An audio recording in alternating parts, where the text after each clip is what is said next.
All right, everyone, welcome back. After dinner, I hope your dinner break was enjoyable. I'm going to move into the last two sections for the seminar this evening, and if time permits, we'll do a question and answer session afterward. I'll try to move through these rather swiftly. There's not too much material left. Like I said, two sections. I'm going to break down some of the dark occult symbolism in National Reconnaissance Office, or NRO, launch mission patches. And I think after I show you these patches, you'll agree that there are forces at work in government and in these intelligence offices that most certainly have a bizarre religion and a bizarre sense of what symbolism they find attractive, let's say. So again, the NRO is the office that has the least amount of employees working for them officially and the largest intelligence budget allocated to that department. Let's start looking at some of their symbolism in their mission patches. So this is one of their patches that essentially contains, of course, the all-seeing eye. Now, what you're going to see here also is constant images of these symbols floating above or over the earth. And you'll see stars as well. Now, this these four stars, people have suggested the four, and you'll see a 6-star configuration as well with 5 and 1.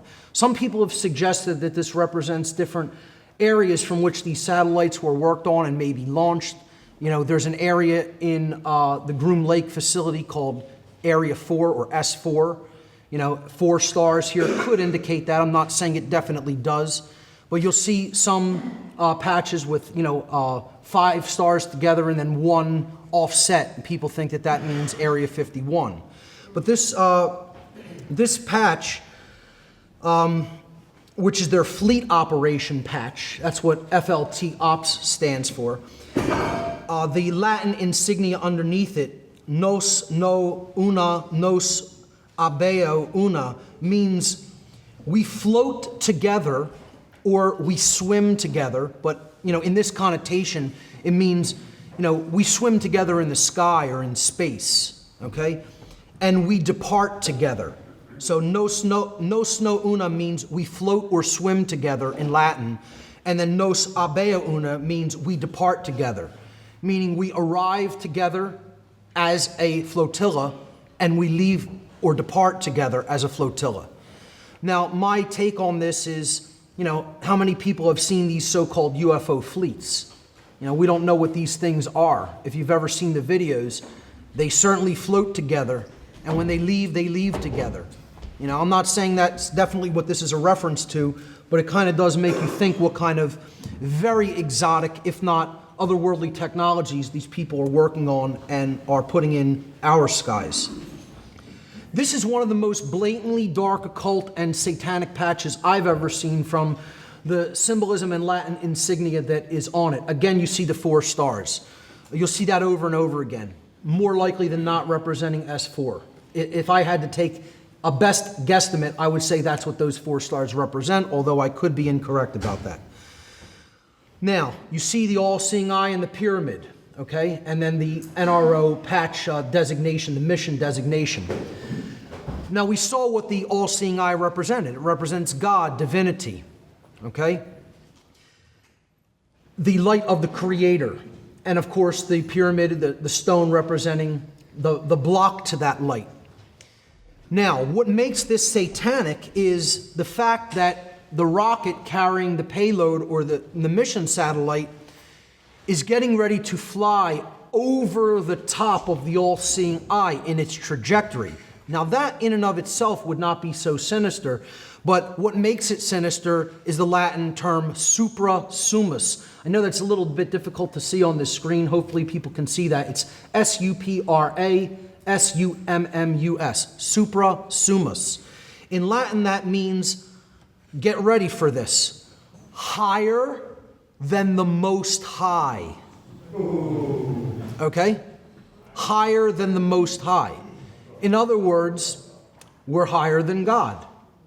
Because we're putting these satellites in such a high orbit, it sees everything that's going on the earth. You know, we look at ourselves as the all-seeing eye. We're higher than God. Now, to me, they can't get any more blasphemous or blatant than that. But, you know, you'll see how far they go. Here's one. Their mission launch was number 32, XXXII in Roman numerals. Of course, that is the last level of Freemasonry before what is known as illuminized or illuminated Freemasonry, representing levels 33 and above. The 32 to 33 degrees in Freemasonry represents the difference between frozen water and flowing water, ice or liquid water.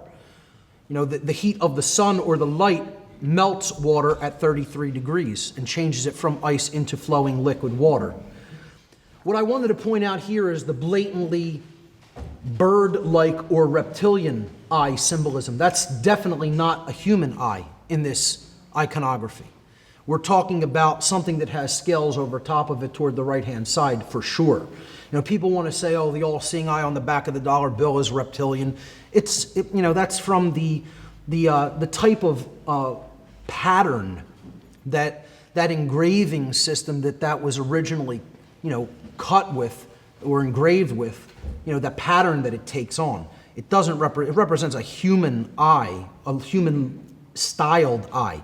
This clearly is not a human styled eye and has very bird-like or possibly serpent-like connotation to it.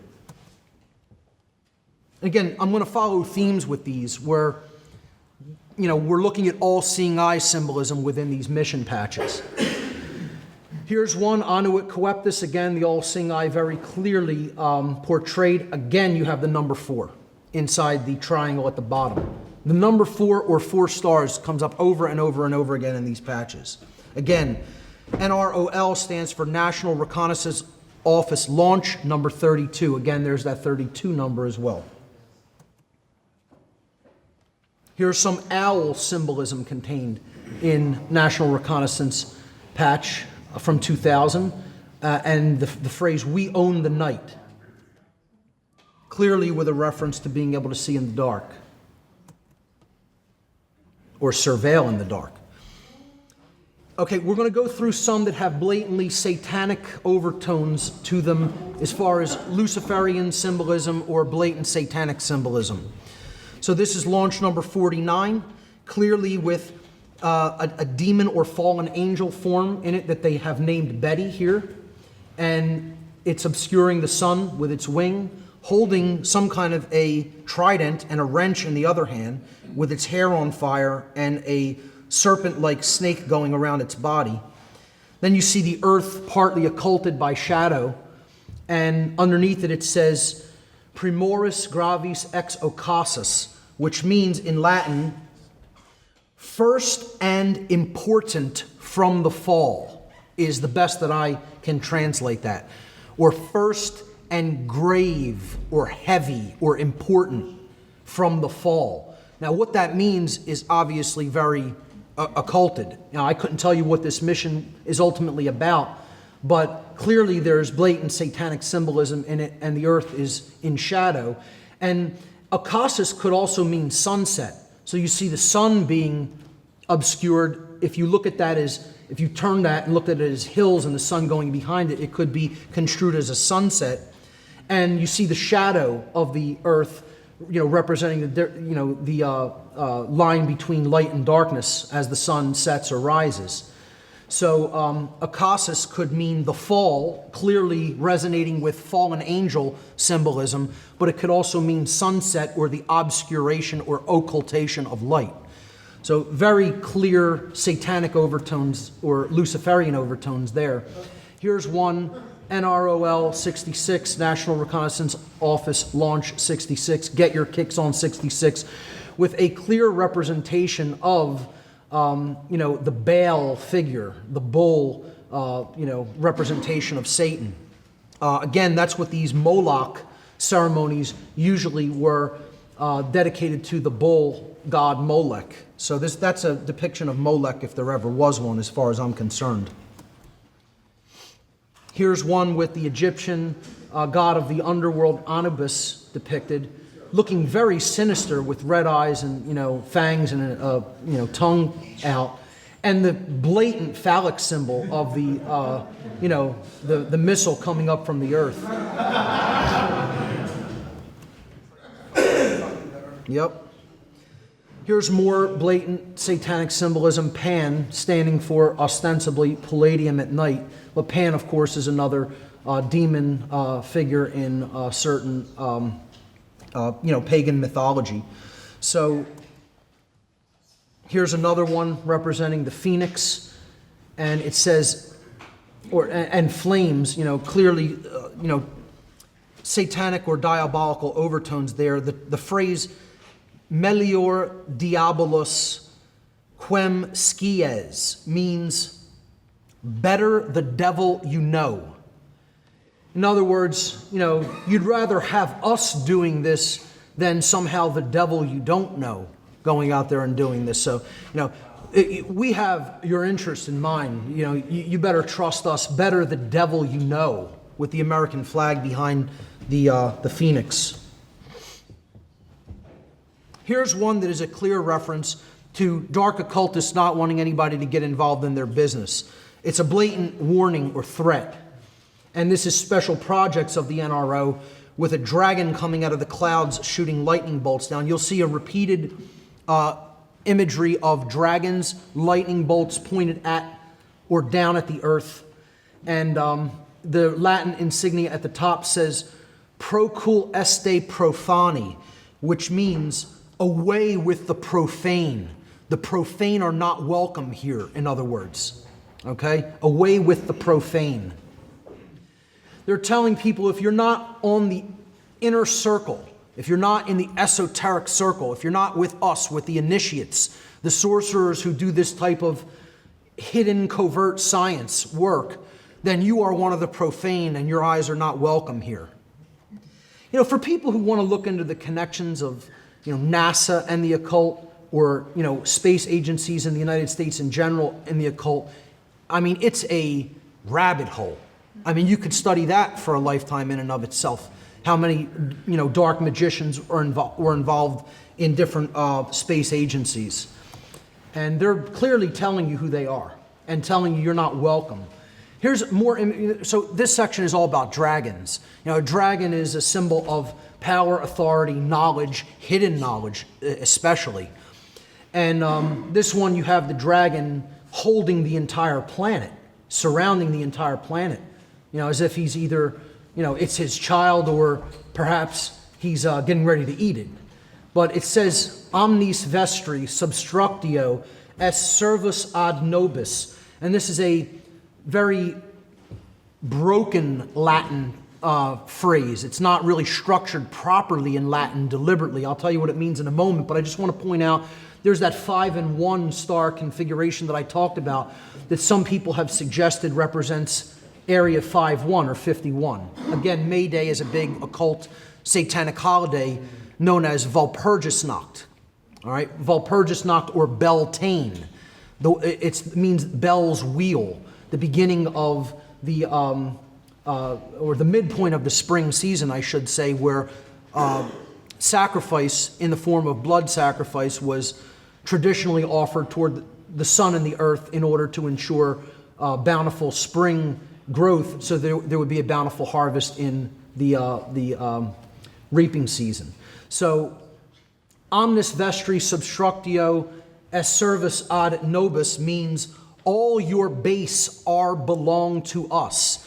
Now, for people who may know what that means, there's a reason it's in that very improper grammar. It's a reference to a big internet meme that was going around in the early 2000s, I believe, where some video game manufacturer from Japan had put out this video game with all kinds of grammatical errors in English, where they didn't even, check the grammar, and they put out, this game that had laughably bad English in it. And one of the phrases that the mission commander, the evil mission commander, says to the good guys is, all your base are belong to us, meaning, we're going to take all your bases now, but they didn't get the translation right in the game, in the video game. So they were kind of playing on this theme, saying all your base are belong to us, because clearly what this probably is a reconnaissance mission to send satellites up to penetrate into underground bunkers or underground bases. And they're basically saying you have nowhere to hide. Here's another dragon holding the earth. This is a repeated theme throughout. He's got a diamond in his tail. And of course, he's an American dragon. He has the American flag as his wings, This is a wonderful American symbolism, don't you think? I mean, that's American through and through there. Here's more snakes curled around the earth. Serpent symbolism. Again, you see this repeated theme of 4 stars and then 1. Here's, 4 stars over here and then 2. Not quite sure what the stars really represent there, but clearly you have more reptilian symbolism surrounding the earth. The Latin phrase numquam ante numquam iterum means never before and never again. And again, I can't tell you what that means. It's obviously inside knowledge regarding whatever this particular mission or launch was about. The Information Assurance Office works closely with the NRO. They call themselves the defenders of the domain. This concept of knighthood, as if it's something that was so valiant, when really what the knights were the protectors of the king's land, basically reinforcing feudalism. And what they're doing is they're showing you we're constructing the world grid, where there's total surveillance all the time. And that's the earth in a cage. I mean, the symbol right there is the earth inside of a cage. And these people think they're somehow creating or defending freedom, Oh, they're defenders of the domain of slavery, all right. They're defenders of the domain of feudalism, for sure. Here's some blatant alien symbolism, and I would say demonic symbolism. I've broken down in my occult mockery presentation how the Air Force logo is actually a demon's face. I mean, if you look at it, the eyes, you have the brows, the horns going up, the nose coming down, and then the mouth looking very sinister. I could see it very clearly. I don't know how people who revere the symbol cannot see that that's a demon's face. And if I had to make a best guesstimate, that's the demon known as Chort. In every depiction I've ever seen of Chort portrayed, that's his face. I could be wrong about that, but it certainly looks like it to me. Then you have the typical alien gray with the huge almond-shaped black eyes, no nose, no mouth to speak of, and large head. The typical alien gray. The phrase underneath says, Oderant dum metuant, which means, let them hate as long as they fear. I mean, is that like something, that depicts American values? I believe that is a phrase first uttered by the Roman Emperor Caligula, if I'm not mistaken. So that's a statement by Caligula. Oderant dum metuant meant, let them hate as long as they fear. They can hate me as long as they fear me. It's like saying, we're in control. We know we're in control. And you could hate it all you want as long as you're afraid. It's blatant posturing. It's up in your face as far as I'm concerned. And what is the reference? What is the direct connection to these alien grays? Is what I want to know. I mean, why is this on a United States mission patch? A gray alien face. People don't think there's anything weird to that. They're just playing games. They're just having some fun and, putting some stuff that they don't really believe in on their patches. That's all. Yeah.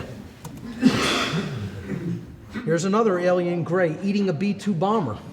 And I say eating because I know what the phrase means underneath. This is a classified flight test number 509. I do not know what those trident symbols are in the background. And it has something that looks like a male symbol on the B-2 bomber there, but it doesn't have the arrow. It's not a feminine symbol. It's like an O with a little, kind of protrusion coming out of it. But the alien seems to be devouring this B-2 bomber, and gustas similis pullus means tastes like chicken. So I guess that's a reference to the aliens' taste of the B-2 bomber. I mean, they get weirder and weirder, folks, you know? I mean, it's perfectly normal, well psychologically adjusted people working in this office, clearly, with pure American values. This is the most recent one. Launch 39 happened, or it might not be the most recent, but it's a very recent one. This went off in 2013. An octopus basically devouring the earth with its tentacles all over the earth. And it says, nothing is beyond our reach. I don't know how much more blatant you want to get. I mean, you know, they're telling you, this is Cthulhu-like in its scope, you know, the macrobes, you know, of Lovecraftian visage here, you know, just holding the earth in its grip. You know, I don't personally think anybody who sees this as super sinister is making any kind of a big deal about it. I think it speaks for itself. I mean, if you can't see that there's sinister overtones to that, you know, big, huge, Cthulhu-like demon octopus entity devouring the earth, you know? And that's what they are.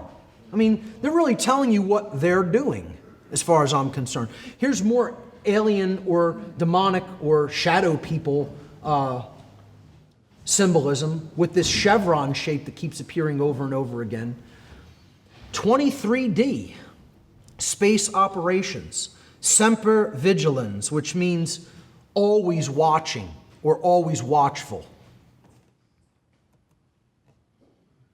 Now I'm going to move into some of these mission patches that deal with clearly occultic imagery, clearly wizard imagery. You know, certain subdivisions of the people within the NRO actually refer to themselves as the wizards, I have heard, okay, through people who have studied some of this, space aspects to the control system a little bit more. They have put forward that there's, you know, certain special mission teams within these organizations that refer to themselves as the wizards or the sorcerers, because they have the highest level inside knowledge about what the actual purpose of these missions are, whereas everybody else is on a need-to-know basis. So they're the inner circle of the inner circle, you might say. And in this case, it's the flight test squadron. You see a sword, a sorcerer's sword there. It's the sorcerer sending a lightning bolt down to the mountains. He's in some kind of a chevron-shaped craft. He's holding that O-shaped thing with the little protrusion coming out of it. You know, I can't tell you what that is because I don't know. And, you know, he's casting some kind of a spell, and there you see that star configuration once again, the 5 and the 1, repeated again. And, you know, if anybody sees anything that I don't, I'm welcome to interpretations. Email me or, you know, just get a hold of me afterward and, you know, tell me what you thought or what you saw. If I missed something or didn't touch on something, that's fine. Please do bring it to my attention. Here's more wizard symbology. This whole section will deal with wizards and sorcerers. They don't have anything to do with the occult, these people. Don't worry about it, folks. It's completely innocent. These people are not occultists. They're not dark occultists. They're not involved in this in any way. You know, he's again holding a some type of a scepter, presiding over the earth. Again, there's that lightning bolt. You have the craft sending some kind of a satellite into orbit. 1 star over the wizard's hat. I don't know what the letters CW represent, but the Latin translation of Arcana Imperii is imperial secret knowledge, or secret knowledge of the empire, you know, because we have an empire, right? You know, this is an empire. It wasn't intended to be a republic. We're an empire, and we have the secret knowledge of the empire is what they're telling you. You know, they're the wizards who have the secret knowledge of how these covert sciences really work. Here's more wizard, electric wizard symbology, I guess you could call this. Over and over again, lightning bolts pointed at the earth. This is all about, I feel, scalar technology and, you know, the ability to create energy systems at will. It's a perverted application of some of Tesla's patents and technologies and higher level sciences that he was working on to bring forward for the betterment of humanity. And then these dark, sick, psychopathic sorcerers took all that and employed it for destructive purposes and control purposes, as they always do. That's all they can do, is take somebody else's work and pervert it. So here's one other one. You know, the same motif once again, clearly depicted: the scepter shooting the lightning bolt down at the earth with the orb in his other hand. Here's more blatantly wizard, dark wizard iconography here. I'm not sure what they're getting at, what that object going into that ball is. It could be wormhole symbolism for all I know. You know, your guess is probably as good as mine. Yeah, they're assessing the future all right. They're assessing the future for total takeover and slavery. And then they get, you know, purely dark, you know, don't ask because it's none of your effing business. But, you know, maybe this had something to do with the moon. We have the crescent moon on there and then the question mark. They're not even going to give you any hints or symbolism. And, you know, then it gets even worse than that, because then there's just the blank one, you know, that says, Si ego certiorem faciam mihi tu delendus eris. I guess my Latin pronunciation is not too shabby. It might not be perfect, but that means, if I made you aware, you would have to be destroyed by me, or I would have to kill you. So if I told you about what this is about, I would have to kill you. That's what that loosely translates to. And there's nothing in the middle of the patch. I hear they're available for kids' birthdays. Yeah. A great group of guys you'd probably want to hang out with. They're clearly very mentally balanced. Okay, so look, in that section, for all I have to say is, if anybody looking at the occult symbology of those patches doesn't understand that at the highest levels of intelligence and government in this country, you have people who are involved in a sick religion, I don't know what to tell you. I mean, they're telling you. I don't need to say a word. They're telling you right there. This is the last section for today, and if time allows, I will take some questions at the end. I just want to briefly mention, we do have a raffle that we were running. There's 3 prizes that I'm going to be giving out at the end. So if people want to make any last-minute raffle tickets, Barb has them at the desk. I'll take a little bit of time after the finish of the lecture, and then we will hold a raffle drawing. We'll do 3 prizes. 1 prize will be a DVD of your choice, 1 prize will be a t-shirt, and 1 prize will be a combination, a t-shirt and a DVD of your choice. Those will be the 3 prizes for the raffle. So I just wanted to mention that. I apologize for forgetting to mention that at the beginning of this section like I was supposed to. But the Tarot's major arcana, the self and the universe revealed in symbol. Okay, now I'm going to do this in a very simple way, but I'm going to try to tie together a few different occult traditions in this section, namely the Tarot and Kabbalah, and help people to understand how occult traditions cannot really be studied in isolation. They have to be studied with respect to each other. This is critically important when it comes to how these traditions cross over, how their symbolism all interrelates with each other. And I think if you really understand how I'm going to lay this out, some people will have seen me do this in my own podcast, but I'm going to lay it out in a little bit nicer of a way for this presentation. If you can really understand the correlations between these symbols, this section is so powerful. When I understood this, when I studied the Tarot in conjunction with the Kabbalah deeply enough to make this connection, with the help of some other occultists and researchers, it's like it was beyond an epiphany. It was beyond an aha moment. It was like, you know, it was beyond getting chills up your spine. It was, you know, it was like the top of my head completely blew off, you know.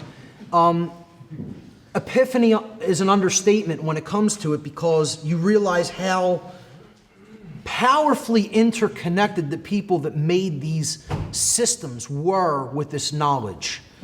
You know, these symbolic systems that are intended to teach wordlessly through symbol and allegory.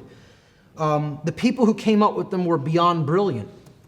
And hopefully I can get people to see that, and it will spark some of your own personal study on your own in these traditions. So we broke down in a rudimentary way, we broke down the Kabbalistic tree of life earlier.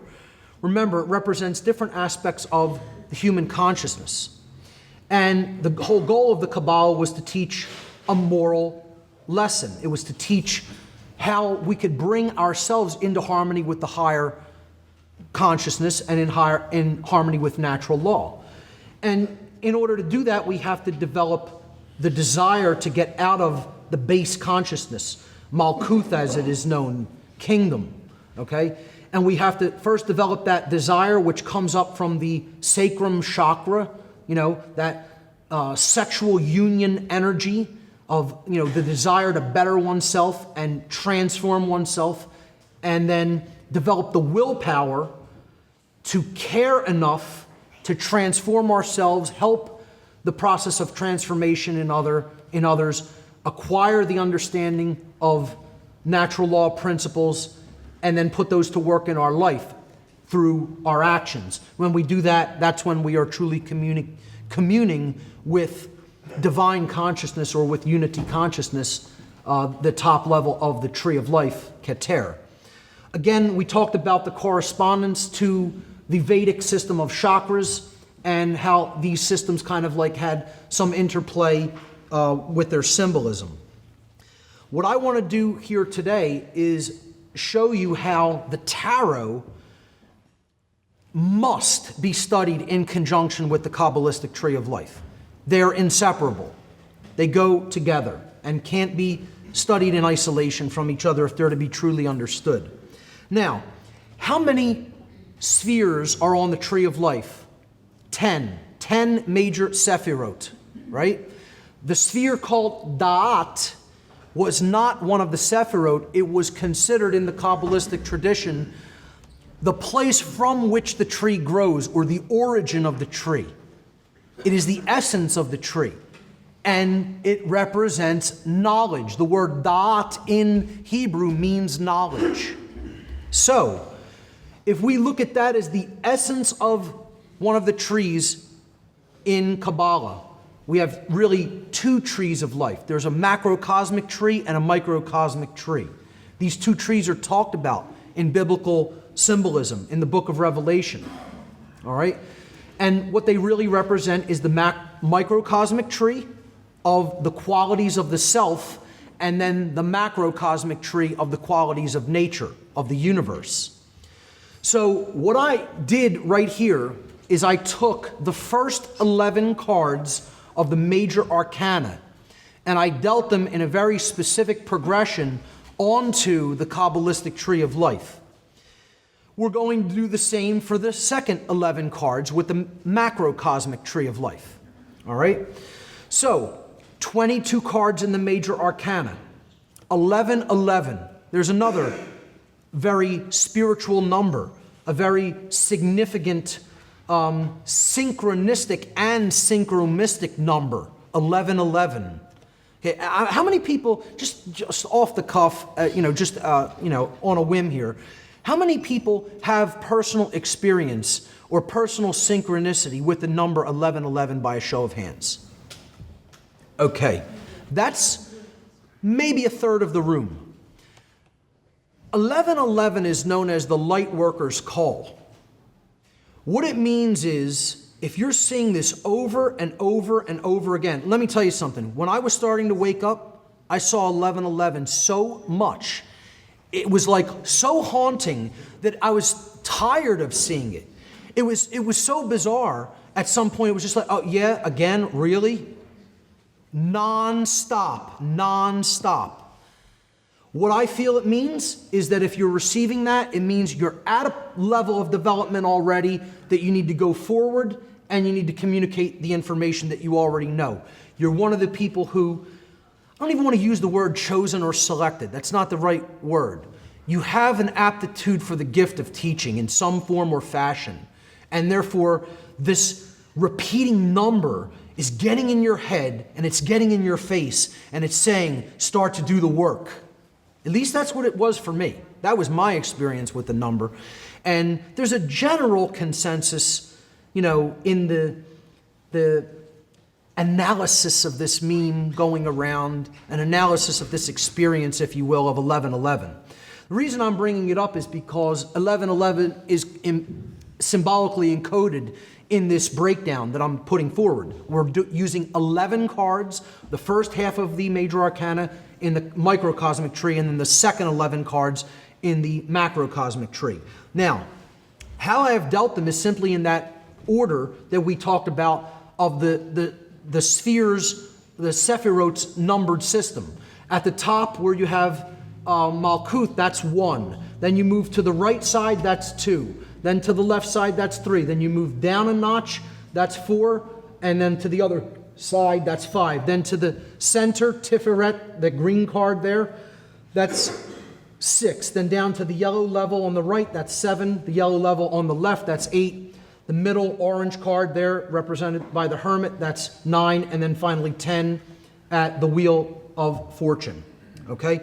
So that's that, remember that Kabbalistic lightning bolt, the thunderstruck tree. All right, that pattern of 1 through 10 going like this. All right, now in the dot position, I have put the card, the Fool. The Fool is in the dot position. What is the first body of knowledge in the occult? It's the knowledge of self. It's the knowledge of the human psyche and how it operates. That's the dot position, the knowledge of self. This is the self card. It's properly understood. It's not the Fool card, it's the soul card. Okay, that's an actual phonetic and written English letter variant, how it became the Fool. If you even look into the history of this card, it was not originally the Fool card, it was originally the soul card. And then through phonetic variants and, mistransliterations, it became over time the Fool, and that got ran with that in the imagery. The being going off into the land of incarnation without much knowledge and, without a whole lot of baggage to back him up, taking a leap of faith coming into this world, trying to make any change happen here. That's certainly a fool's errand, isn't it? But, not to be dissuaded from that work, this is also a leap of faith and an act of will, that he's going to go into that realm and survive it and create a change. Because it's not just him being in a naive state, it's him also being in a trusting state with the light at his back. The light has his back, the sun. It's the sun card. The 0 card, it's the no thing. It's the pure essence of spirit or the spark of the divine. Amazing symbolism just contained in that one card. I could give a whole lecture just on that one card. But we're putting him in the dot position because this tree is about the knowledge of self as the microcosmic layer of knowledge in the occult. Okay? So then we're going to look at all 10 of the cards, but backwards from 10 to 1. This is the Fool's journey. The Fool's journey from darkness and ignorance at the bottom of the tree in Malkuth, in worldly, earthbound identification, all the way up to the position of self-mastery as the magician or the magi at the crown level of Keter on the tree of life. So here we go with the journey of the soul, the journey of the self, the Fool's journey. And there I'm showing where the Fool is at the dot position. All right, now we're going to start at Malkuth. Let's go down to Malkuth, the bottom of the tree of life, at the Wheel of Fortune, card number 10. The Wheel of Fortune represents pure earth identification. It represents not really having knowledge. That's why you're on the wheel. It's the wheel of karma. When we are in ignorance, we are subject. We're not in a state of self-mastery. We are subjects. We are ruled by the forces. We are ruled by the base instincts, the base passions. Okay, so This staying at this level of earthly identification and base identification and base instinctual feeding will keep us on the wheel of karma. We're not going to grow and learn and progress. What gets us out of this earthbound identification is desire. And I don't mean just desire to want things in an egoic way. I'm talking about the desire for more, the desire for betterment within the self, okay? The desire for self-knowledge, the desire to know oneself, and then to know also about the realm in which we operate, the natural world and its laws. So, when we make that decision to develop that desire for truth, for light, for knowledge, that's where the hermit comes in. The hermit card represents the desire for knowledge. See, he's not in a state of knowledge. He's not the purified being in the white robe. He has gray robes on. He's humbled. He knows that he doesn't know. He knows how much he still has to learn. And he's lighting the lamp to go off in search of knowledge and understanding and wisdom. That, again, has been the color I've used to direct this whole presentation for today, because this is supposed to be about whetting someone's appetite to help to spark within the individual the desire for greater knowledge, the desire for more knowledge about the occult and what it really contains and how it can really help to transform oneself. So that's what we have to aspire as a species to become. Then we could start making progress out of Malkuth. And there's desire within a good number of people. Like I said, if I thought it was hopeless, folks, I wouldn't say a word. It can still be done, even at this late hour. It's a matter of will we do it, So let's move to the next card at the 8 position. And this would be, we would be at the solar plexus chakra level on the tree of life at this point. Again, this is a dualistic chakra. This is a dualistic level of the tree of life.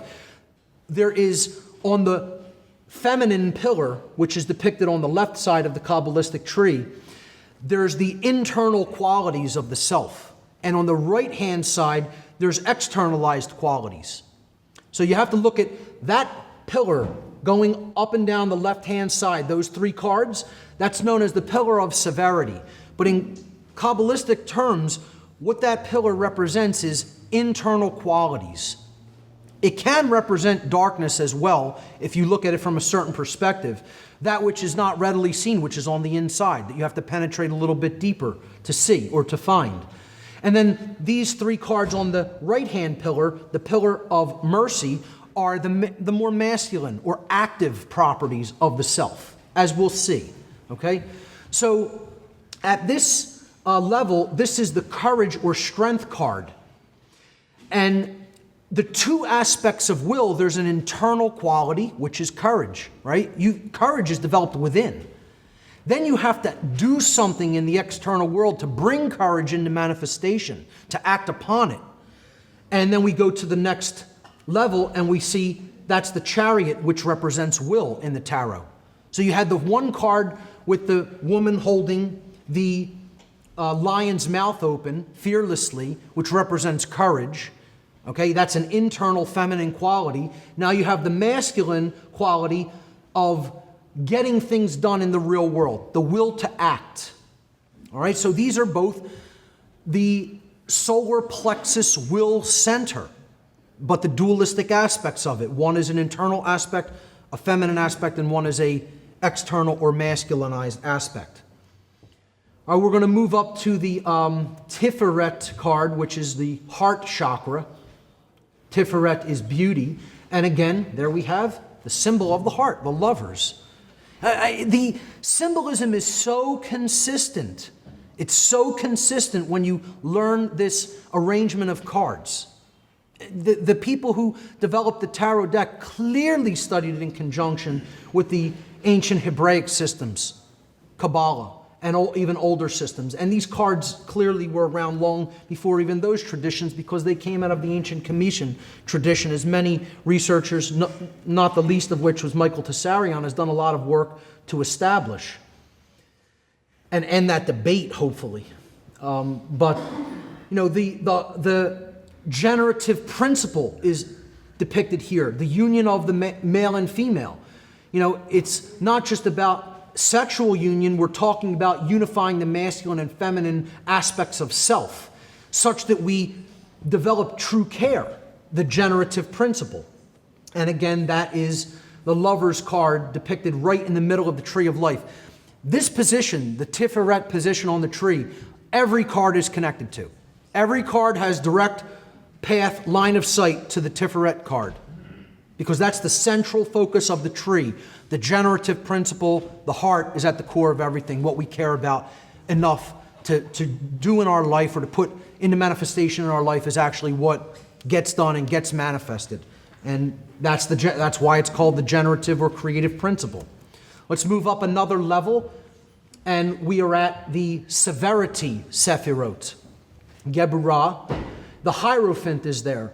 Now, this card is placed on the pillar of severity. It's at the sphere called severity, Geburah, and this card represents working with the self, actually motivating yourself to change. And that's why it's called severity. It's like the parts of yourself you have to whip into shape. The parts of yourself you don't want to be kind to because you want to change. And those qualities you should want to change. The dark aspects within us that we need to work upon. That's what this card represents, getting in and working with. That's why it's the Pope. It represents internal religion, getting the reins over those dark aspects of the self. This is a card representing self-control.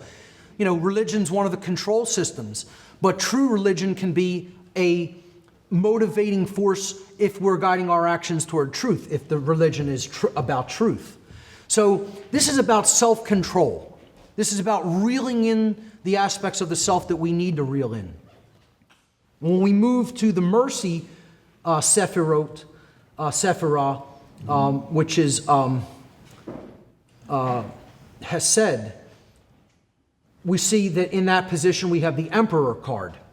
And again, this is the twin aspect to religion.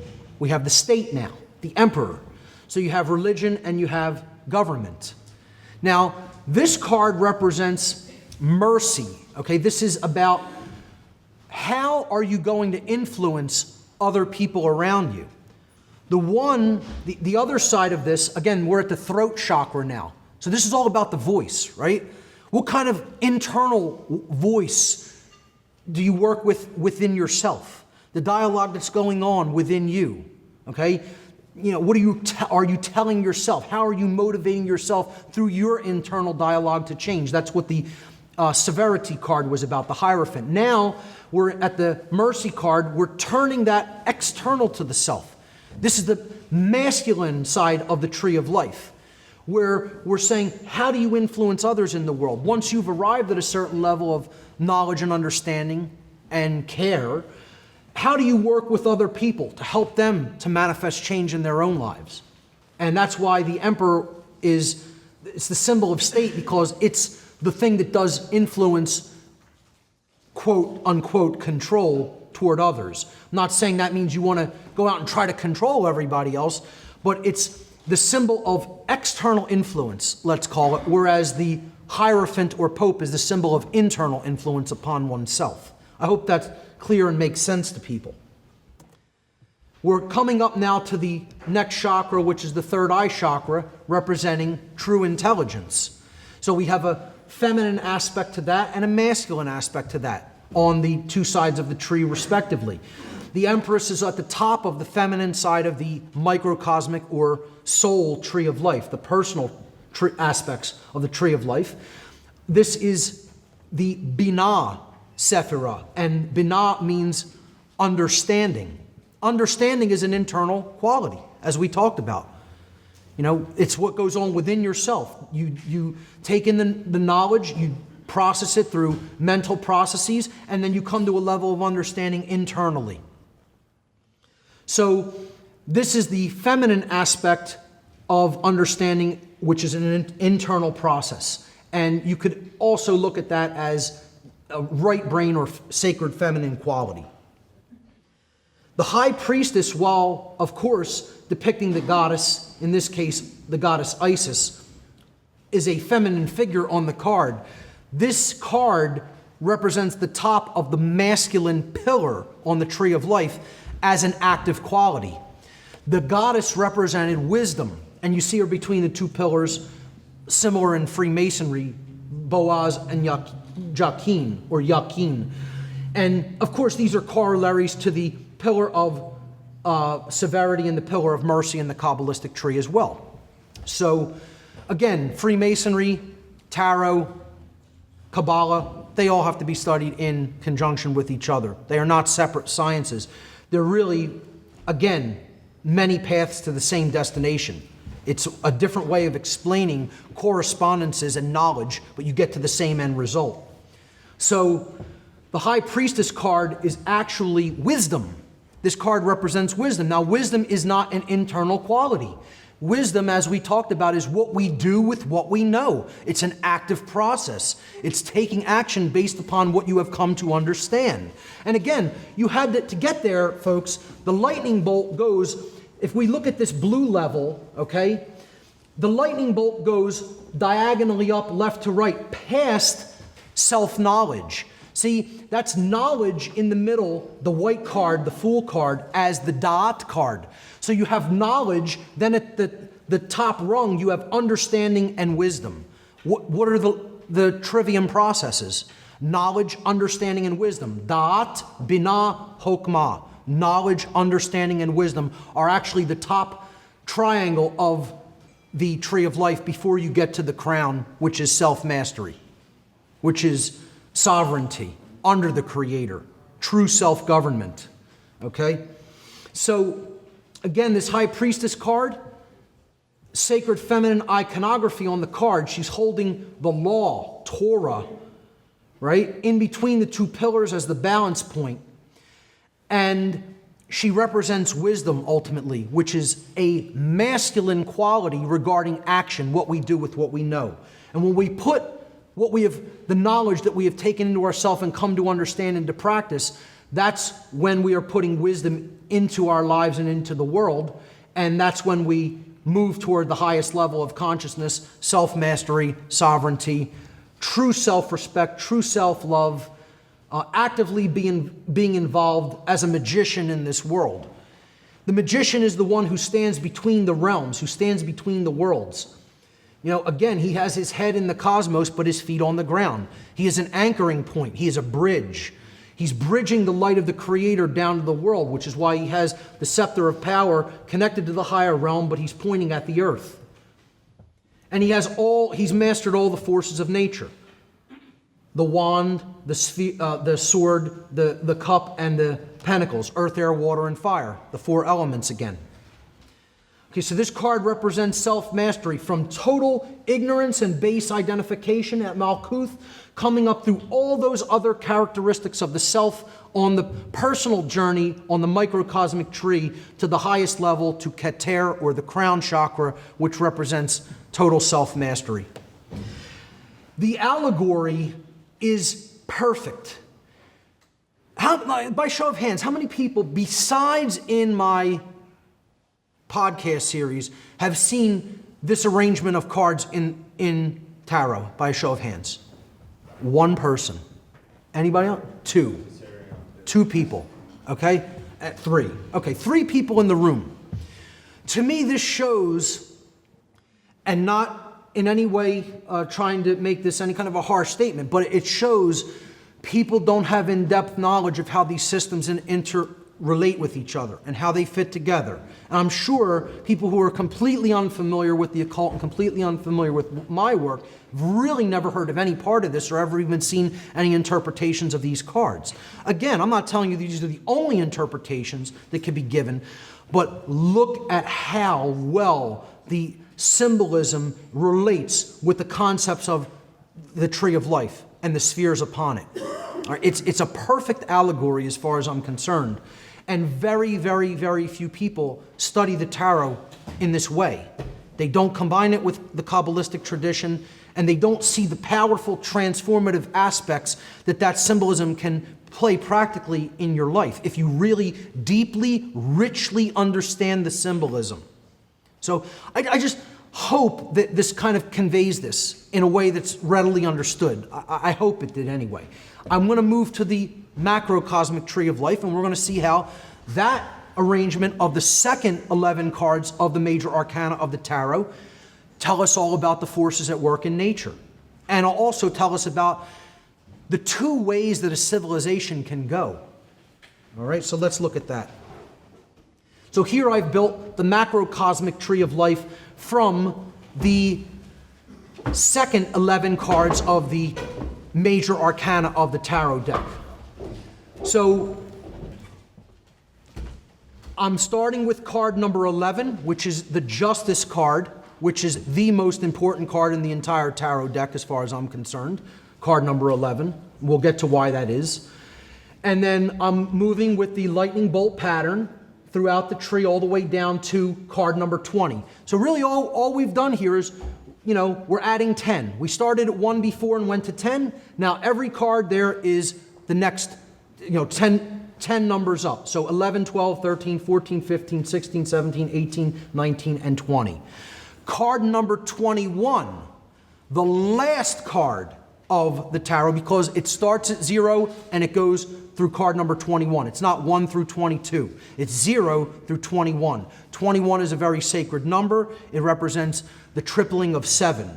That is the number that represents man coming into union with the divine, coming into God-like consciousness, not being God, but coming into a level of consciousness that embodies the divine and embodies, the epitome of spiritual essence or spiritual nature while still being in flesh, while still being incarnate in the physical realm. So in the dot position, again, because the second realm of knowledge in the occult is what? The realm of the macrocosmic laws, the laws that govern the universe, both in the seen realm, meaning the physical laws, the physical sciences, and in the unseen realm, meaning the spiritual laws, or in other words, natural law. So in the dot position, we have now the world, or in some decks, the universe. Okay, so we had the soul card in the dot position on the microcosmic tree, and now we have the universe or the world in the dot position, the position of knowledge in the macrocosmic tree. Perfectly consistent. All right, so I hope people are understanding here. I'm not looking for relationships or, trying to bridge anything. It's so consistent when you lay it out this way. It's readily seeable. This is not something I'm stretching for, is what I'm trying to get at here. It should be readily be able to be seen by anybody who can make these simple correspondences. So, we have the forces of nature, the lion, the man, the bull, and the eagle. The 4 cardinal points of the zodiac, the 4 cardinal directions. You have the gospel writers, they were depicted as the forces of nature, earth, air, water, and fire, etc. You can go on and on with what those represent. Again, you have that symbol of purity and innocence in the middle of the image holding the 2 scepters, very similar to how we started in a state of ignorance and moved up to a state of self-knowledge. But there was this purity and innocence card in the middle in the dot position, represented by the Fool card in the microcosmic tree. And there's the position of the world card on the macrocosmic tree. Again, that is not at one of the Sephirot positions, but it is at the dot or knowledge position. So let's start the journey of the understanding of the forces at nature, the forces at work in nature. So in the Malkut position of kingdom, the lowest level, base identified consciousness, you have the card called Judgment, represented by the angel of revelation blowing the trumpet, a call to awakening. This is a clarion call to awaken. We are being called up out of our slumber. We are being called up out of earthly, base identification and ego identification to a higher level of understanding. Some people will answer that call. Some will not. Some will be resurrected. Some will stay dead. Okay, so if they do indeed resurrect through desire for light, desire for knowledge, desire for truth, then they will come out of those tombs. If not, they will stay in the realm of judgment, which is Malkuth. Just like you could be the hermit and come out of that realm represented by the Wheel of Fortune, seeming chance fate, the checkered life of man, the floor of the house in Freemasonry. You can come up in the microcosmic tree to the hermit through desire, through personal desire for knowledge, or you can stay in Malkuth, which represented, the Wheel of Fortune. Well, this is the same thing on a macrocosmic scale. The universe, the will of creation, is calling all species up to a higher level of evolutionary progression out of that base realm. And we can respond to that call or not. Those who are gifted with the capacity for holistic intelligence have the ability to choose whether they will come out of that ego-identified state or not. That's free will. I would say this card represents free will in and of itself. I would say this is the free will card of the tarot deck because it's giving us a choice whether we will receive truth or not. See, this is a card about reception. Again, the theme here is reception. The theme of the day is reception. Reception of truth, reception of knowledge. The word Kabbalah means reception. It means proper reception, the proper way to receive, the proper way to open up one's mind and heart, to the knowledge of the cosmos, to the knowledge of the self. A beautiful tradition when properly understood and used properly. This I consider the free will card of the deck. It's saying you have free will to transform yourself or to stay deadened. And if we move forward, I would say going up to the next level, again, one of the most important cards in the deck, and again, the orange card, another theme throughout the day here, this orange color, representing desire, representing choice. This is a card that I feel represents choice. The card represents the light, knowledge, truth, the sun. Again, we saw all of that in the symbolism section. That card is the truth card. What's the light that's calling us up from that Malkuth position that the angel's blowing the trumpet for behind her head? It's the light, it's the sun, it's truth. This is the truth card of the deck. But it also represents a choice because the paths converge from that point. And yes, you could still see we're going to make our way up in the lightning bolt progression to get to the top of the tree. But the microcosmic tree is slightly different than the macrocosmic tree is slightly different than the microcosmic one because this card represents a choice point. Will you receive truth? Will a civilization receive truth or not? That's what this card is the choice point for. It's the truth card. And it's the choice of whether we will receive truth or not. Now remember, there's the path of severity to the left and the path of mercy to the right. In this arrangement, I do feel that there is a negative connotation on the left-hand path and a positive connotation on the right-hand path, as we will see when I further break this down. The left-hand path going from this point forward represents the rejection of truth. The right-hand path up the tree represents the acceptance of truth. Okay? The middle pillar represents the choice point that we have to either receive or not receive truth. And then the middle card there, as we will see at the Tiferet position, means the care to change. Ultimately, that's the change card. All right? So if we decide to not receive truth, to reject truth, we go to this position. Okay, so this is the moon, which again, symbolically represented in Freemasonry, that darkness side. You can look at it as a feminine symbol, a piece of feminine symbolism as well. But in this connotation, It means night, darkness. These creatures here in the traditional interpretation of this card, it means ignorance. This has traditionally represented ignorance in the breakdown of the symbology of the moon card.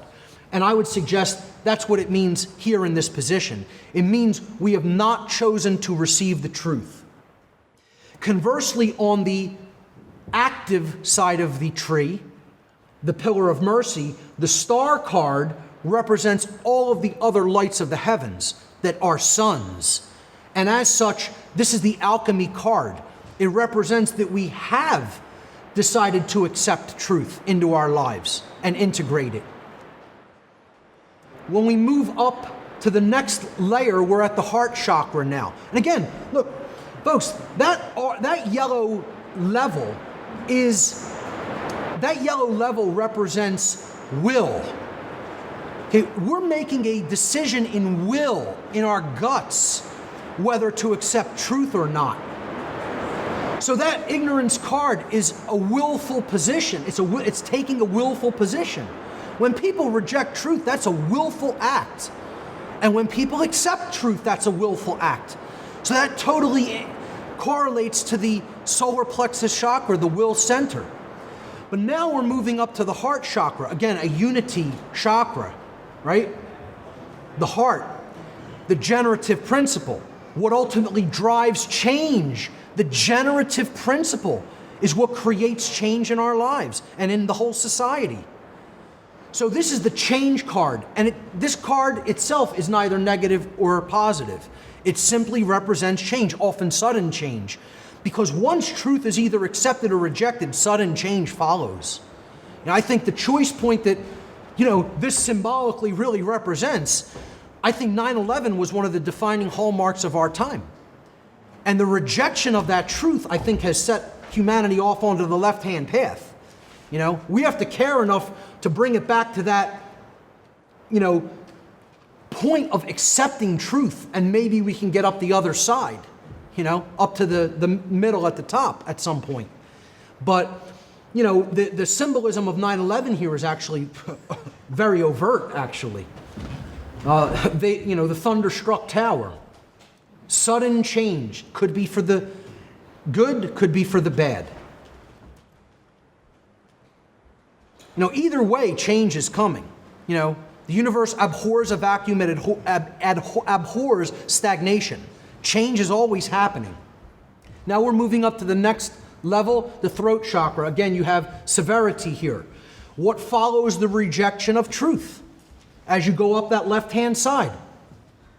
Self-imposed slavery under dark forces. This is where humanity's at. That's where we're at now because of the level of truth that we've rejected. And I always point out, as do other researchers who have deeply studied the symbolism of these cards, the chains are self-imposed. They're loose around their neck. They could take them off at any time. He's not holding them there with tight chains. Those chains could be easily slipped off over the head. They want to stay in their chains because they want to remain in their ignorance. Truth has been presented, it is there, and they've rejected it. And therefore they're ruled, they're owned. So that's the devil card. Conversely, the other side of the tree represents what could happen if we make the other choice. If we accept the truth of creation in the form of the light of the sun, and we start to go up the right-hand pillar, this is the pillar of mercy, the middle of it, the mercy card, the temperance card, then we're on the road to sovereignty, the road to the crown, right? Everything is flowing. The being is becoming enlightened. This is the freedom card of the tarot, whereas the devil card is the slavery card.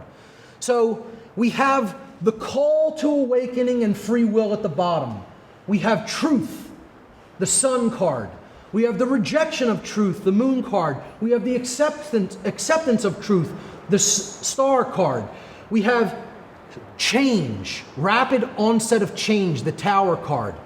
We have the slavery card, the devil card. And now we have the card that represents freedom societally. Once we have accepted truth, we can have that state of consciousness, freedom. We move through the knowledge card, which is at the dot position, the world, the knowledge of natural law, the knowledge of the universe, and we get to the final expression of the pillar of severity, death, extinction, stagnation, entropy. This is what ultimately results, the foiling of the evolutionary process. That's what happens when we go up the left-hand path of rejection of truth and slavery, ultimately leading to death, extinction, and undifferentiated chaos at some point. Now, this is the entropy card of the tarot deck. That's the force that this card ultimately represents, the death card. And you're seeing he's mowing down all the institutions. No one is safe. Everyone is going to go. This is the cataclysm card. You know, like we talked about in the theosophy section. Eventually, you know, nature abhors when we continually reject truth and, you know, pollute ourselves and the world, and eventually it comes in and cleans house. It's the weeding process that can happen and will happen should we not change. So that's the entropy card. Now we go to the opposite side, the active side of the tree of life. And this is the syntropy card, the ordering force. The hanged man is not a negative card. It's probably one of the most powerful and positive pieces of symbolism in the deck. This is the enlightened man who is doing the true will. I would call this the true will card. You know, that's the initiate. That's having accepted the truth, having gone forward and worked to create freedom, and now this is the true evolution of consciousness. That's what this force represents. The ordering principle, the evolution of consciousness at the top of the pillar of mercy. This is the evolution card. This is what I would call the syntropy card, the force that counteracts the force of entropy and chaos. This is the order card of the deck. Such powerful allegories rolled into all of this symbolism. I mean, the people who put these systems together, you know, all I'm doing here is providing an interpretation. Imagine the level of consciousness of the people who built these systems of symbolism and allegory and interconnection between them. You know, we're talking about a whole nother level. And then we get to the highest force in creation, the force that governs it all, natural law, justice, the king on his throne that can never be unthroned, can never be dethroned. This is the force of truth and will and freedom and love and evolution and law in nature. It's the will of God card, you could call it. It's the boundary conditions of the Creator card. Again, in my natural law seminar, I put this card forward as the card of the tarot deck, which represents natural law itself, because that is what it is. This is what the dark occult wants to dethrone and usurp the position of. They want to be God. They want to be the law. Ultimately, that is the most important card of the entire tarot deck because it is the law card itself. And this is the understanding of natural law is ultimately the only thing that can resurrect this species and put us onto a new path. That is what the dark occultists don't want us to understand, which is why I have always referred to the knowledge of natural law as the most occulted knowledge on the earth. And I'll end this presentation the same way I ended last year here in Connecticut by saying, the law is king and can never be dethroned from its proper place at the crown, at the highest level of creation and the highest level of authority in the universe. This is the only authority that exists in the universe, natural law. Ladies and gentlemen, thank you so much for your kind attention today.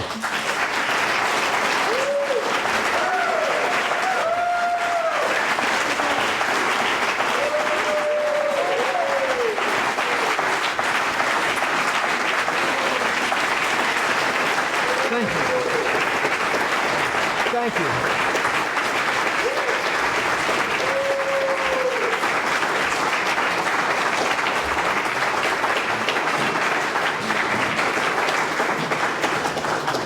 Of course, that Latin phrase there, lex rex, simply means the law is king.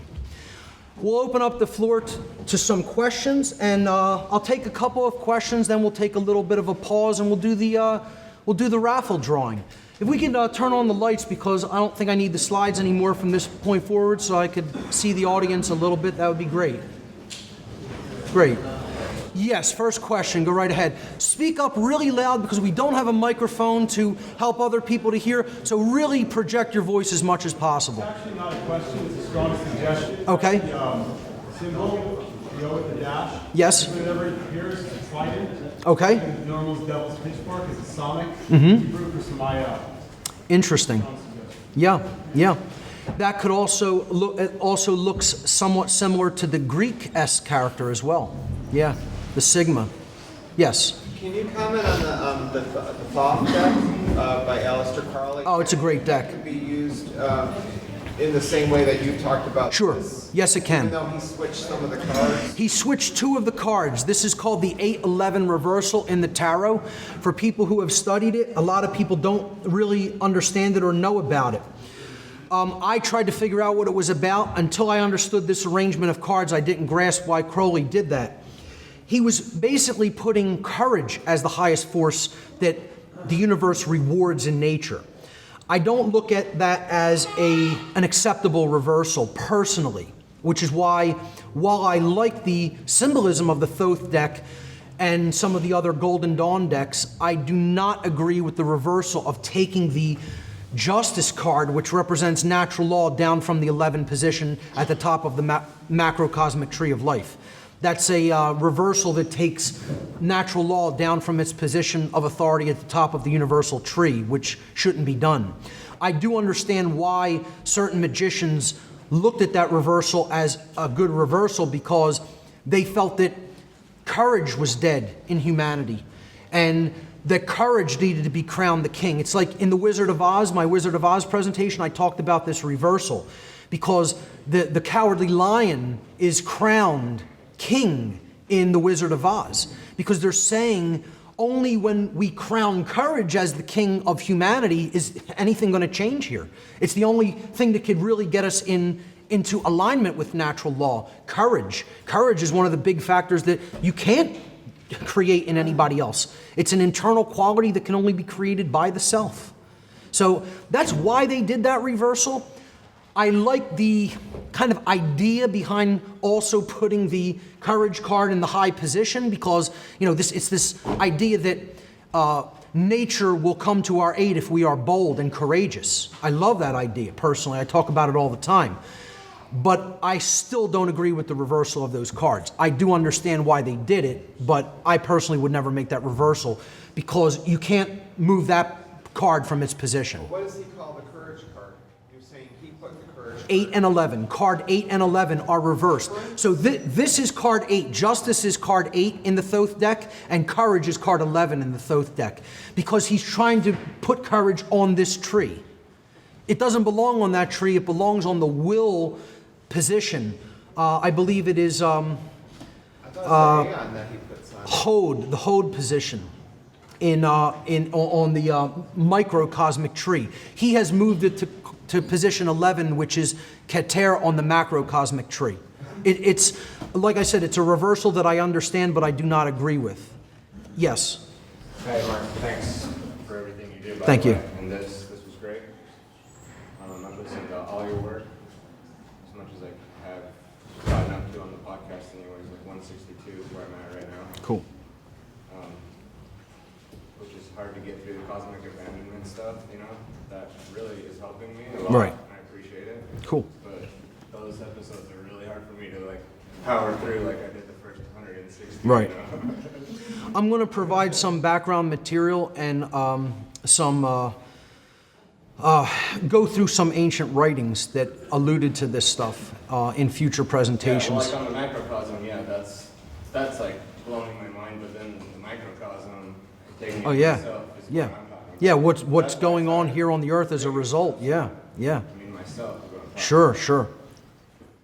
But anyway, so I have a couple things. Mm-hmm. Anyway, so throughout the time of listening to your podcast, I've always wondered what you mean by the Creator, and I want you to get kind of in depth with that on what you mean by that. Yeah, I don't look at it as a personal force. I look at it as an underlying intelligence in nature that is the life essence that underlies everything and gives motion to everything. Nature. I mean, that's how I always think of it. As like nature is like The all. that's how I always. Yeah, talk it's about it's an acceptable way. I look at it as law, quite honestly. And not to say I don't think it has any aspect of care to it. I'm not saying that, but it's something that is just a unifying force, you know, within everything. That's it. That's what I look at it as. I don't look at it as a man, a being, a woman. It's a force of intelligence that drives everything forward. It wants evolutionary development. It wants growth for itself. The all. And that's what we're all part of. Why does Right. it want to do that? There's nothing else. Why does it want to drive forward? Know the self.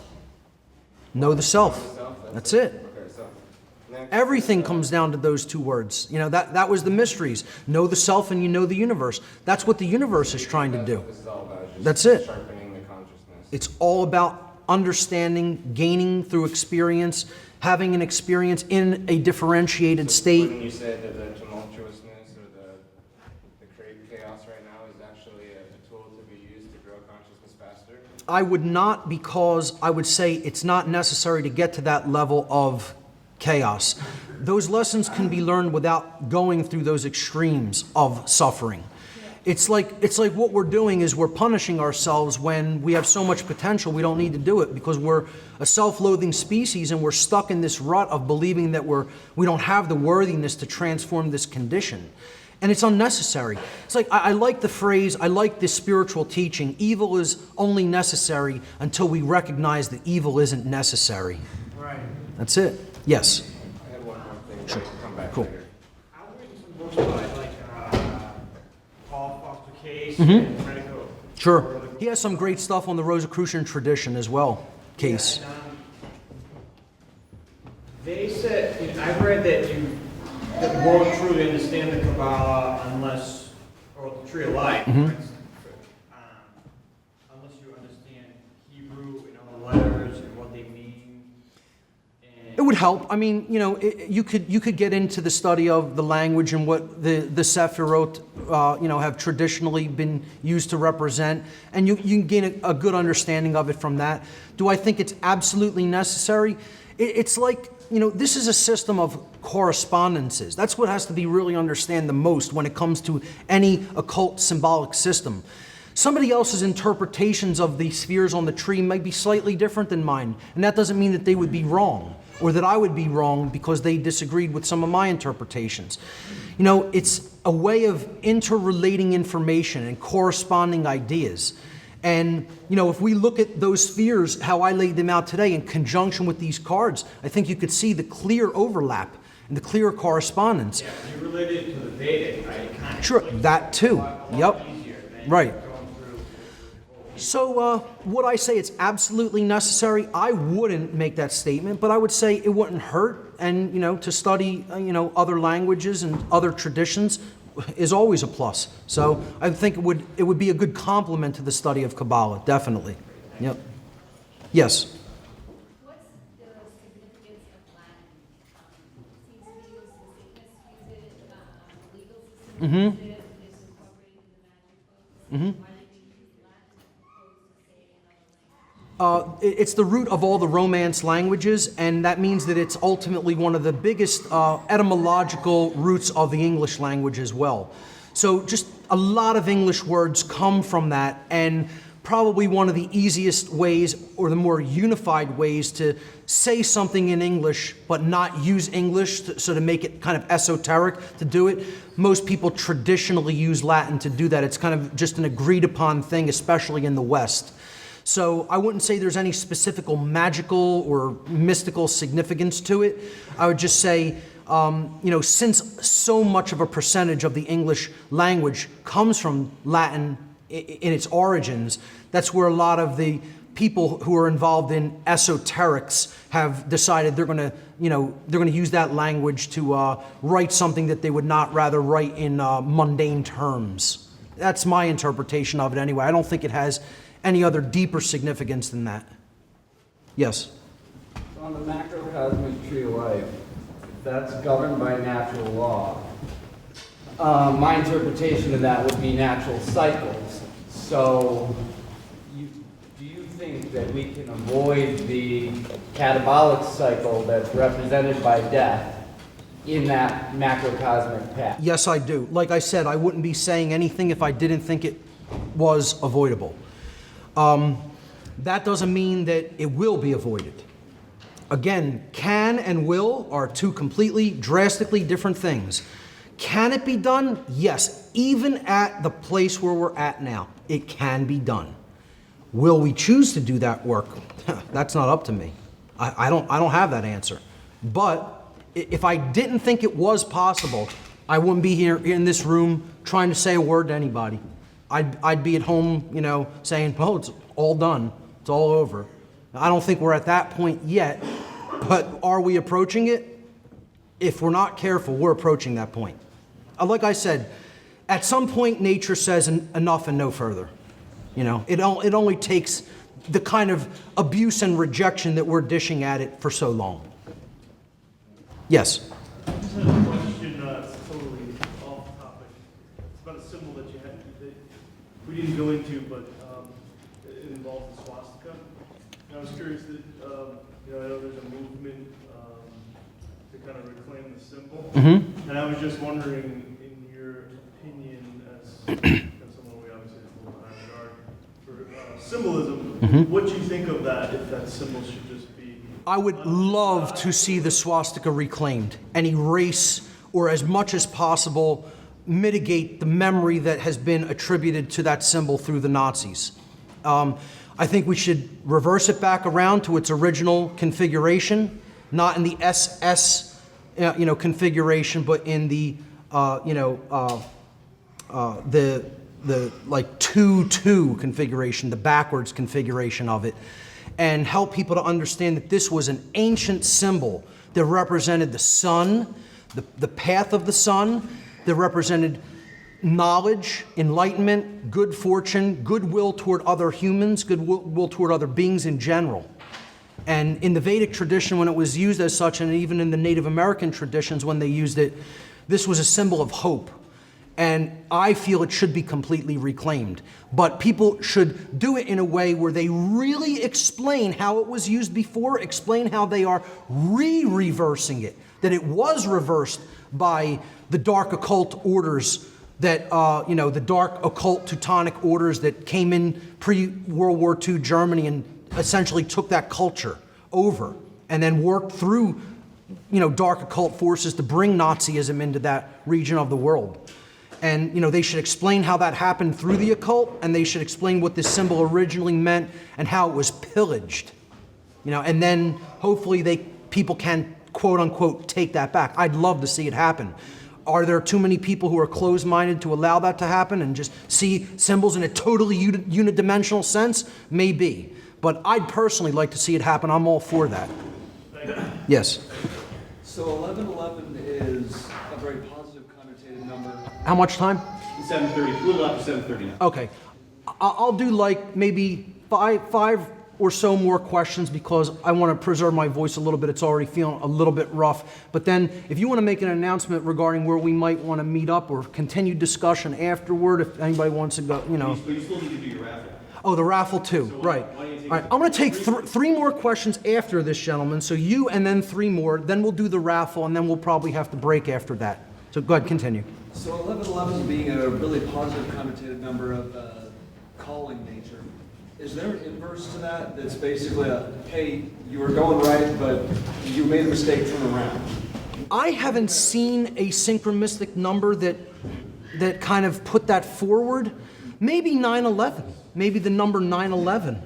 You know, if I had to pick one number that maybe if you've seen and seen a lot that may be trying to tell you you're not on the right path, my guess would be something that is equivalent to 92, 911, because, you know, that's the number of failure of will. No, the number of will is 93 in the occult.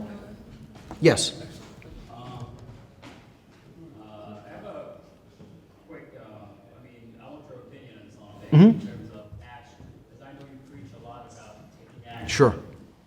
And I know it's an information age, so anybody can build a website or whatever. Mhm. But I'm sort of a beginner in this whole, and I'm, learning stuff for myself, thinking for myself, Trivium and so on. Mm-hmm. And I do feel like I want to share the knowledge that I'm gaining, but I also feel like, all right, I didn't go through my logic, grammar, and rhetoric enough for me to, really go in depth and explain it to somebody. Yep. I don't just want to go and scratch the surface. Right, right. But I know we're also running out of time. Yes. And then we have to spread the word, so. I think I really know what you mean because I went through the same process and these same feelings. My best advice to you is don't wait too long. Don't wait too long. I'm not telling you if you feel like you're not really ready to just immediately do it. Prepare yourself and then get out there and do your best. I feel like I waited too long. You know how long I sat on a lot of this stuff that I've known for a long time and didn't say a word until somebody, put a foot in my ass, And I kind of beat myself up over it for thinking back on it and saying, why did I wait this long to do this? So. Well, I know how you feel, because I know a lot of people, even just going through the path is, there's something wrong, and you're questioning it, and then, I guess for most people, at least for me, is that, somebody said something and it just clicked, and you're like, okay, well, that's what it is. Right. Then how, that, again, what's the minimum action to take? And I know you have to take action, and of course, first thing you want to do is like wake up the people next to you, and they're like, oh yeah, I would say don't look at it in terms of minimum action. Look at it in terms of best level of effectiveness from where your skill set is at. That's my advice. I would say target what you know the best, what you're the best with as far as material goes, and then use the skills that you're the best with to target that information to whatever audience you're going to put it forward toward. And I would say don't wait too long, but I would also say don't rush it either, but don't fall into the habit of second-guessing yourself and waiting too long. If you feel you're knowledgeable on something, share it. I'll do 2 more questions. Yes? Mark, thank you for having the courage to do what you do. Thank you. My question is, having a deep knowledge of this information, these esoteric traditions, the dark occultists, or the people who use this in a dark way, Right. don't they realize that they're actually enslaving themselves through this, and they're creating an environment around them that they'll never truly be free? Okay, I will answer this by telling you direct knowledge of the mindset of some of the dark occultists, namely Satanists, that I worked with in my past.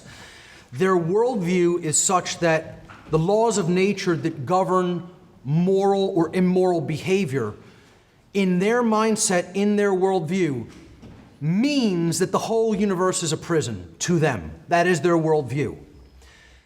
This is the dark occult worldview.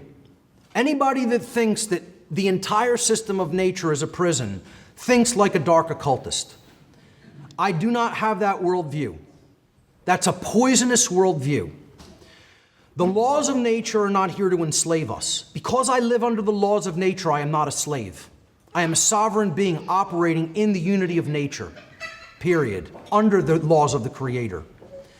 That's a positive worldview as far as I'm concerned. That's an accurate worldview as far as I'm concerned. Here's their worldview. The laws of nature are in place. We know this. Therefore, we also know we cannot do whatever we want without consequence to ourselves. We hate this. We reject this. We will not live under this law. Okay? We are going to turn that law on its head by getting other people largely to do our dark work for us as order followers. As such, they will take the brunt of the natural law effect or karmic effect of the actions, the behaviors that are taken. We will largely be insulated from that karmic consequence because we didn't actually take the actions. And they're correct. This is another reason. One of the main reasons people hate my work, some people who hate it, really hate it, is because I tell them the dark occultists are not going to have the level of karmic debt and the brunt of karmic consequence that an average order follower will. The average ignorant order follower who is a know-nothing house slave, who doesn't care, all he cares about is a paycheck, all he cares about is pushing people around to make his absolute low self-esteem, prop it up and make himself seem like some kind of a badass, okay, is going to take infinitely more consequence from the universe than a sorcerer who completely knows how he's manipulating that being's consciousness like a puppet on a string, yet does not actually lift a finger to physically perform a harmful action to another living human being. And I'm telling you that's unequivocally true. And people hate me for saying it.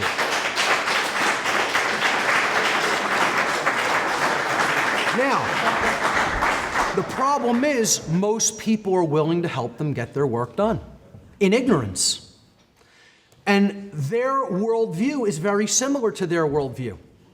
Everything's dark, everything's bad, people are bad by nature, And what the dark occultists think is, this is a prison, Earth is a prison, the universe is a prison. Well, we got our little corner of the prison where we're going to be the gang thugs of. We're going to rule in hell instead of serve in heaven. That's the whole satanic / dark Luciferian ideology in a nutshell. If you understand their worldview and how they think, you understand they don't care about having any kind of karmic consequence done unto them. They want to have life extension technology, so they push that off as far as it can be pushed off. And again, they're trying to assuage, to dissuade the brunt of that karmic impact by getting other people to do their work for them physically. One more question. Yes? One question for you. I'm going to deal with taking action. One of the big things that you did for taking action is sharing a lot of knowledge. Mm-hmm. However, the opposing force in this universe actually uses physical force, physical violence to impose that That's action. right.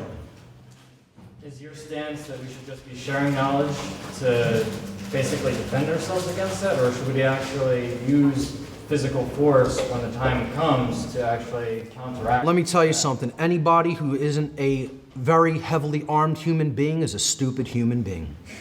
That's all I have to say. I'm a well-armed person.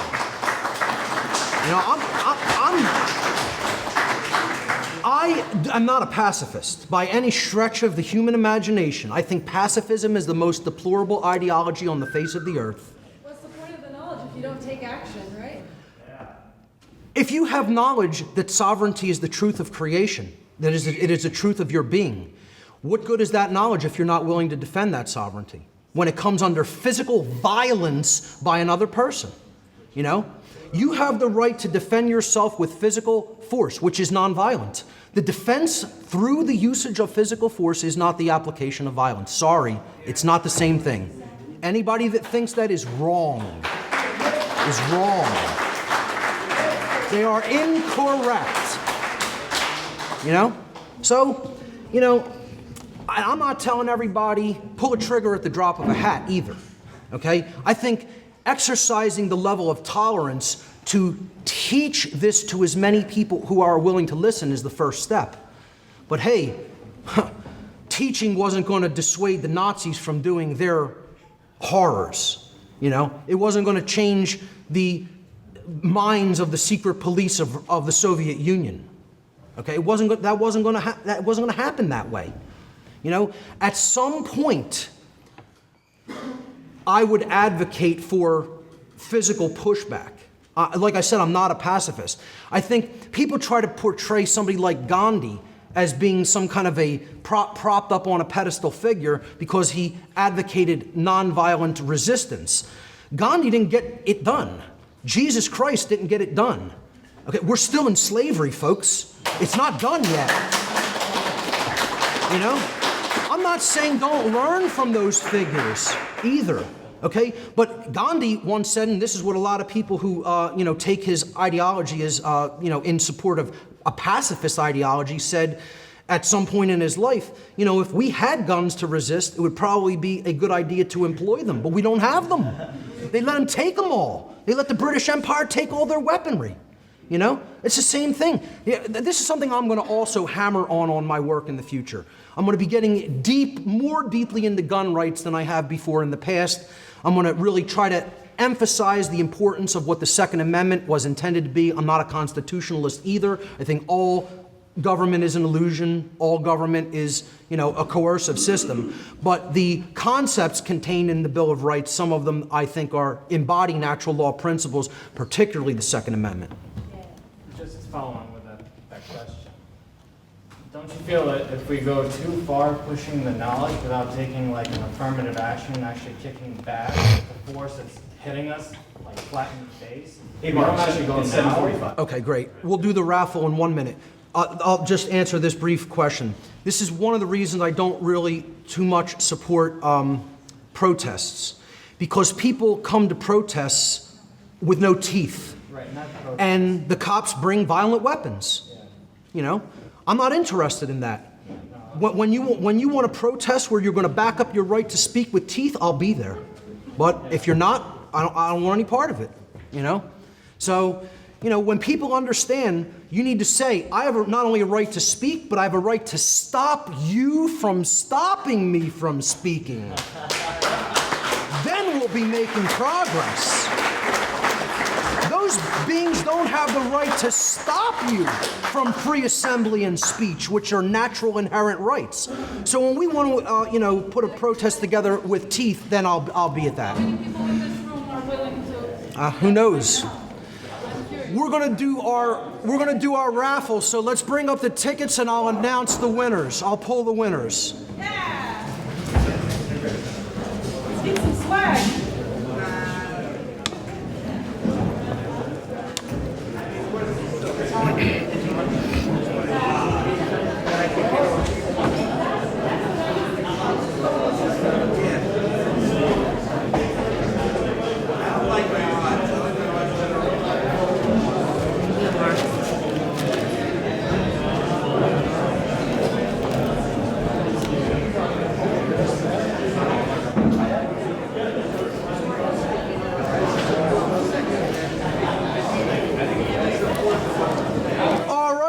I'm going to draw the first winner. The first prize. Okay, all right, we have a couple people. Look, I'll wait 1 more minute. Anybody that wants tickets, get them now from Barb. Bring the tickets up here, throw them in the bag. I'll make the drawing. Thank you for the presentation. Oh, thank you so much. Yeah, Great question. I had to ask. Thank you very much. Put them in there. Mix them up. Here we go. The first prize is a What on Earth is Happening DVD of your choice. A Mark Passio DVD of your choice. Here we go. You pick the winner. Get in there in the middle. Not on the periphery. Okay. Here we go. First winner is number 757173. 757173.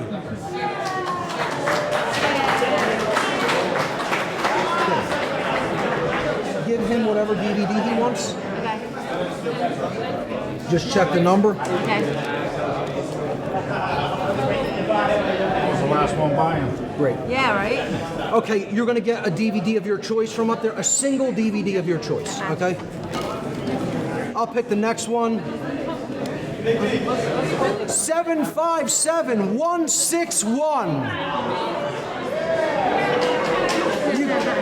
You get a t-shirt. A free T-shirt of whatever size you want. Well, she gave us 2 T-shirts. They gave us 2 T-shirts. Great, and great, great. They made up. That prize was a free T-shirt of whatever size you want. 757. This is for a T-shirt and a single DVD of your choice. 757152. 152. There you go. All right. And they get the T-shirt and the disc? T-shirt and a disc. Single disc. What's got you, man? Thank you. I just started finding stuff and